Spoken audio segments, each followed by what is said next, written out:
So we might have to push it. We might have to push it further for her. Probably we'll look for another time when we need to talk about the topic of immigration. So I'm just going to give a brief overview so everyone can just have an understanding of what the student migration overseas look like.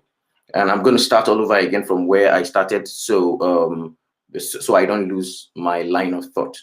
So the first thing I mentioned that you need to have at the back of your mind if you want to migrate out of the country is that you should first think of the country that you like to go to. And things that you should consider if you're looking at the country that you like to go to is the language they speak. You need to look at the country and if they accept you to work while you're a student, so you can generate some little funds for yourself. And also you need to look at, you need to consider things like after school, after your period of schooling, can you work? So I know there's a lot of demand when it comes to the graduate or the postgraduate courses. So I'm going to focus more, I'm going to stay more on that because that's one of the major desires of people, okay, out there. So first off, like I said initially before we went off, is that you need to have completed your studies from the university. You need to have completed your to have gotten your statement of results or your certificate, and your school is ready to send your transcript to any school of your choice that you have identified. Secondly, remember I mentioned about the country. You need to look at the country, the choice of language, if they speak language, because the English language, if they do not speak English language, you might have some restriction in learning their language before you now go fully into the study. So those are the things you should put into consideration.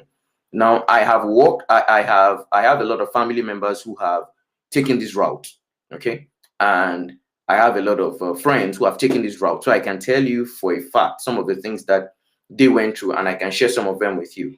After which, I'm going to go back to talk about some of the things that I know I have more specialty on. Okay, so you choose the country.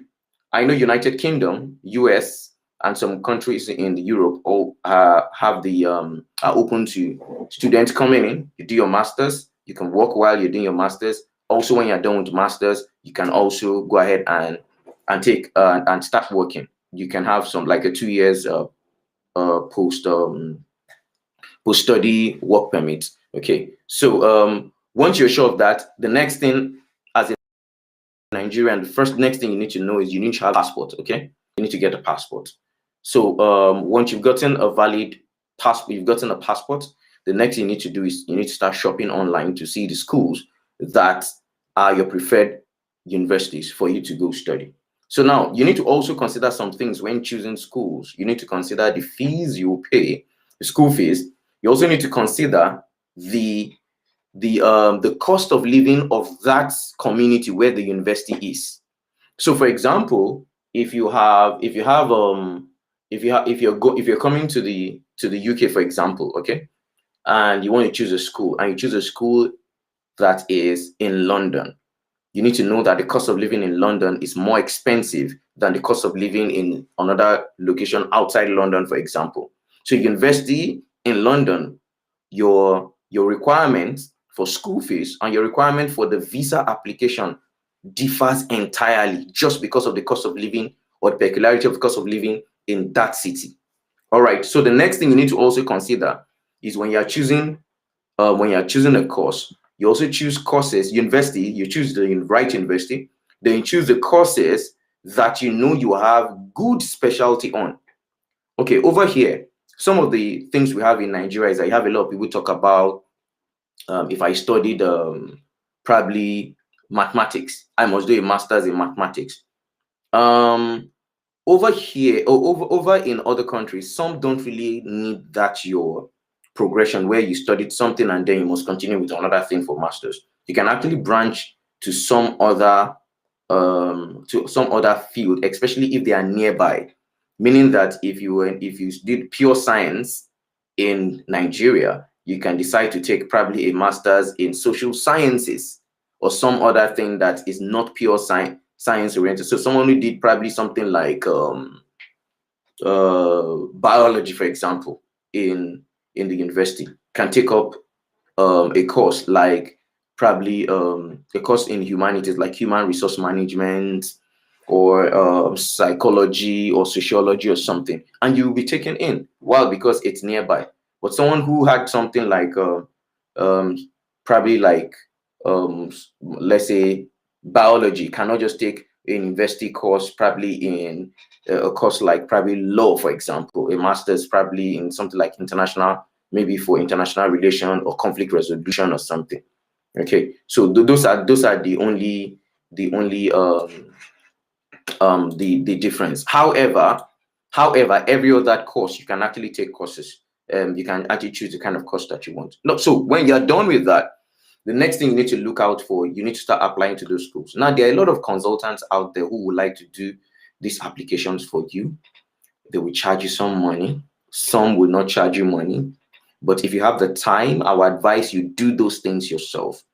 Look out for the schools. Go to the website. Apply to those schools.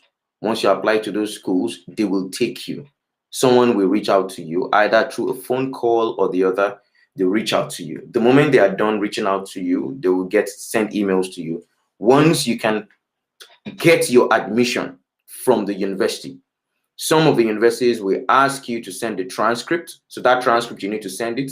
The certificate, you need to send it to them. You need to scan it and send it to them.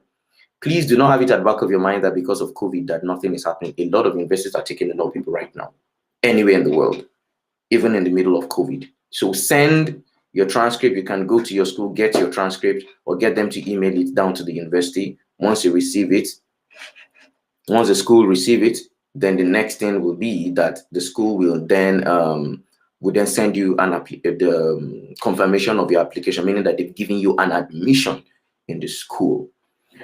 That is the first stage. Now, let's get into deeper waters. So now, this is the point where you need to take things very seriously now. You have gotten your admission, clear, okay? The next thing you need to look out for now is you need to start preparing to submit all your documents and preparing to apply for visa.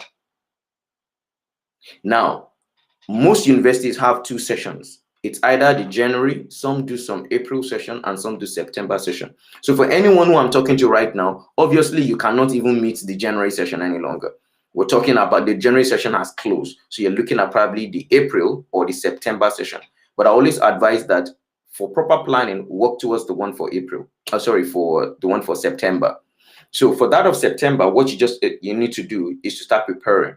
The next thing you need to know is you need to send to the school that you like to apply for the visa, and then they will need to send you a confirmation of admission letter. Some call it CAS letter.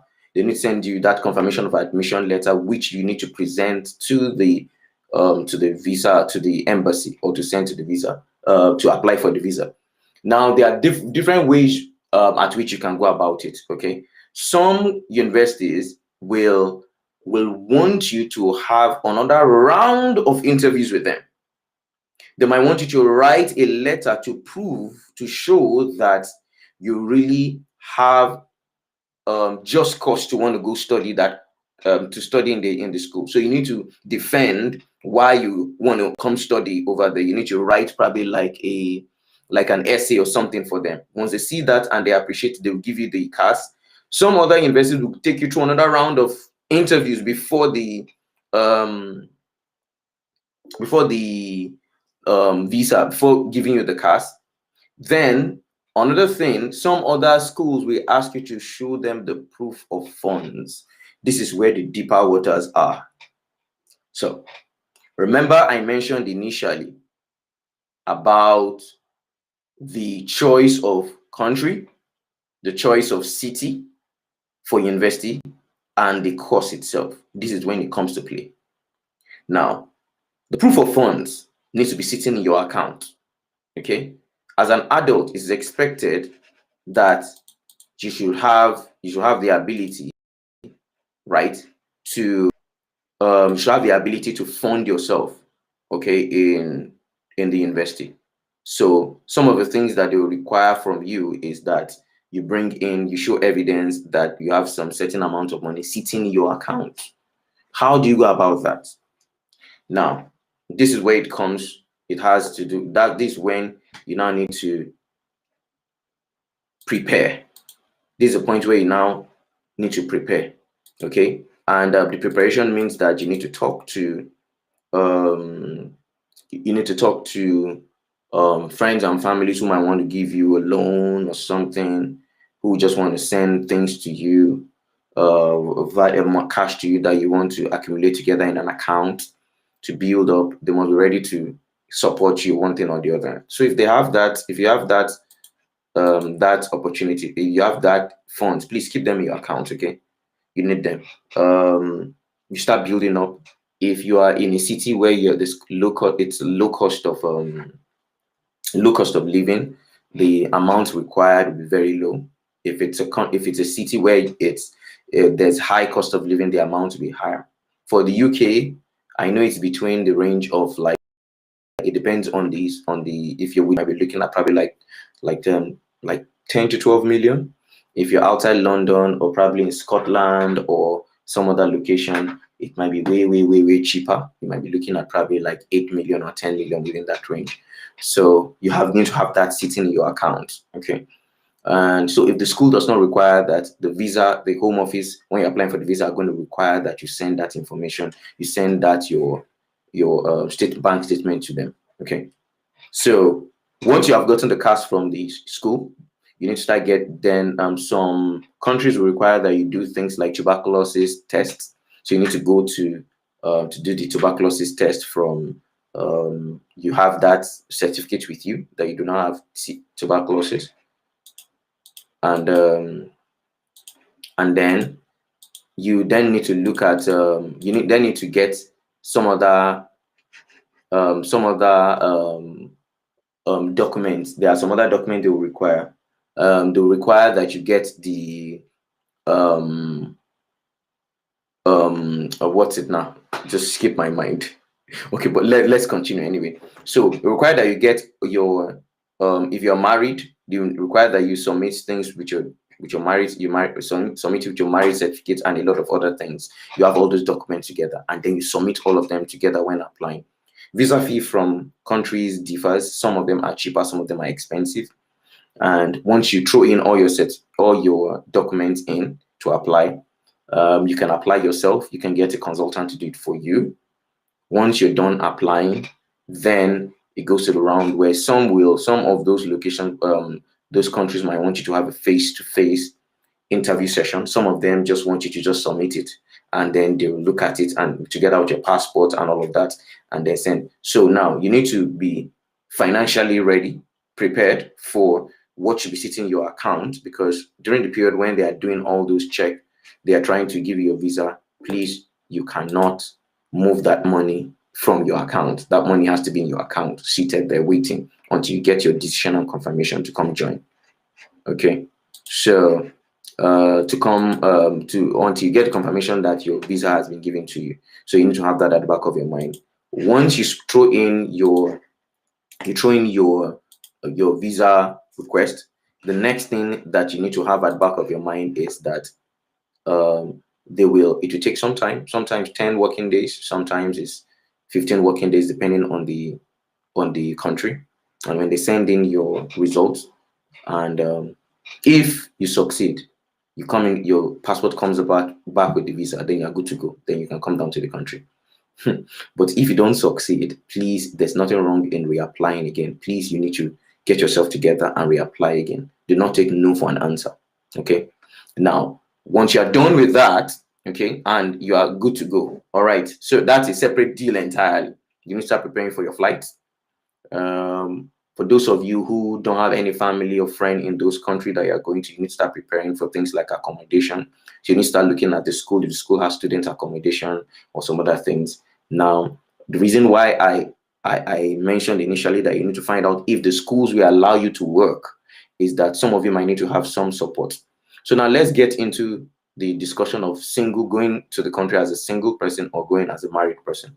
So as a single person, the advantage is that this whole process I just mentioned is done fly, get there, start working. You have some money to keep yourself together while you are doing all your while you are studying. You can be paying instrumentally until you have everything paid up for. However, for those who are married, in some countries will allow you to bring your spouse after some time, where you can apply afresh. Some will not allow you. I know Republic of Ireland do not allow spouse to join during the period. UK allows, US allow, and some other countries. Canada also allow that too. So once you you get into the country, you could settle down, then have the option of your family applying, but they'll be tagging under your visa. Okay. Or you can have the option of you all going together at the same time. Now, you all going together at the same time means that you might need to delay a little bit. You must have gotten your own visa first before your family apply.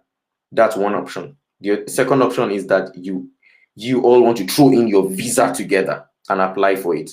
The tricky thing about that is that the amount sitting in your account must be sufficient enough to cover the whole family.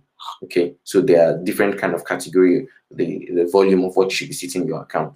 So as Nigerians, I know some of us might not have the access to probably amount like 20 million to sit in our account to cover the whole family. So if it's for you, do your 10 million. When you're done, then you can always start the whole process for your family also with the same criteria of similar amount of money to come down. Okay, so once you are if you want your family to come down after you settled in, especially if you need support from family, then they can go through the whole process that you went through again. However, it's a little bit less stressful for them because you're already there, and then there are evidence to show that you're already in that place. However, when they are applying, there are some other things that the Home Office, the Visa Office will require. They will require things like they need you to prove that the house your spouse is staying is enough to take care, to accommodate every one of you in your family coming down.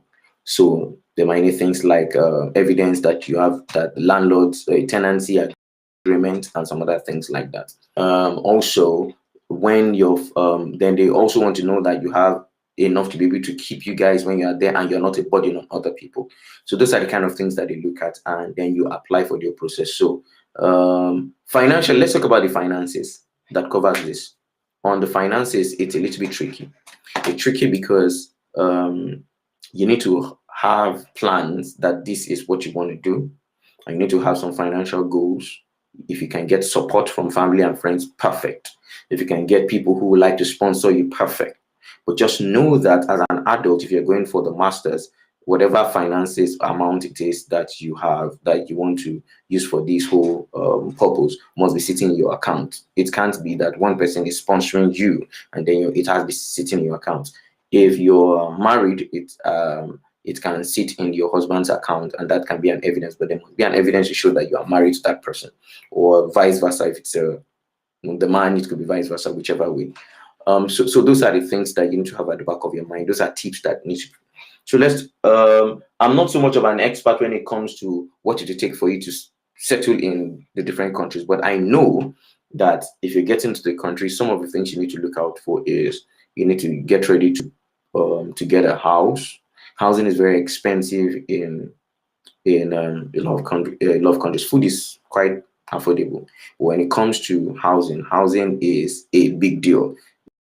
It's quite expensive. So those are some of it at the back of your mind when you're coming to to another country.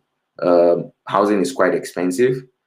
Feeding is quite affordable, so you might not have so much problem on issue of feeding. And also another thing that you need to have at the back of your mind is that navigation around cities.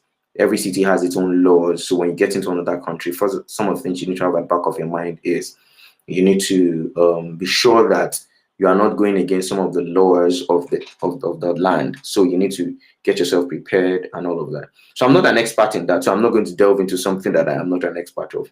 But I hope I've been able to give some guide. I'm so sorry that we had serious connection problem. Our guest has been trying to connect ever since. I've been seeing her trying to connect, but it's been very difficult. And I think they're just internet challenges that has led to this. So but we need to schedule another time where we'll have her to come talk to us on student migration outside the country, overseas. And also, if there's one thing that I'm so sure of, is if you set your mind to it, then you can do it. It might take some time.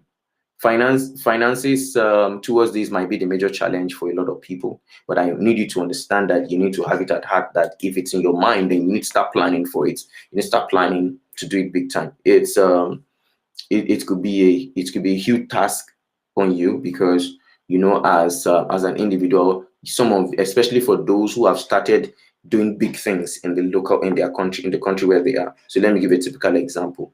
You are in Nigeria, and then you are probably the GM of the organization, and you're earning good money in some figures, and we're telling you that you need to leave that country and go to another country. Okay, and one of the first things that Nigerians always have at the back of their mind is, how do I go to another country and go and start all over? Okay, start all over from the scratch. I now have to take, but I need you to understand, you are not starting over from the scratch. Actually, you're starting over with experience, because you've gathered enough experience where you are presently. So you need to pay less attention on that. You're starting over from the scratch. Should not be the concern for you. The concern to you with that, do you have a roadmap of what you want to do when you get to another country?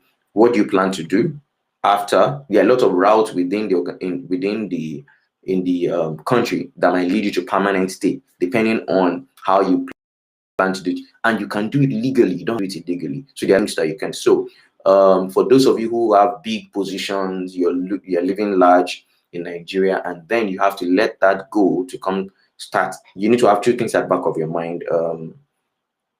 First off, you need to know why you are doing it. Okay. Secondly, you need to understand, if you have children, that some advantage that it will give your children. It's going to give your children some vantage position of getting free education, good education. And you need to look at all those things also. Put those into consideration when making your decision, okay, on taking that step. So it's something you need to consider.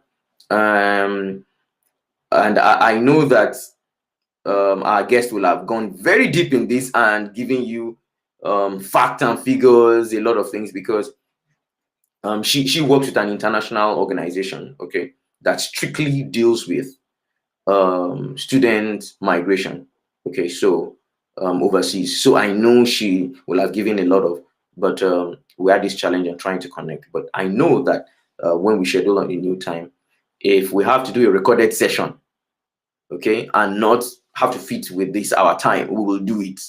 Okay, if we have to do it after this session, that I get a recorded session and then I just push it out there. If it has to be outside this time, I will do it, just to make sure that the information is out there and everyone has detailed information of how to get this done.